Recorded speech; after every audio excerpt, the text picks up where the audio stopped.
আসসালামু আলাইকুম রহমতুল্লাহি বারাকাতুহু।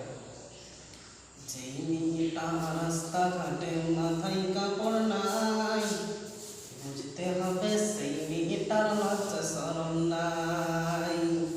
যেই মেয়েটা রাস্তাঘাটে মাথায় কাপড় নাই, বুঝতে হবে সেই মেয়েটার লজ্জা শরম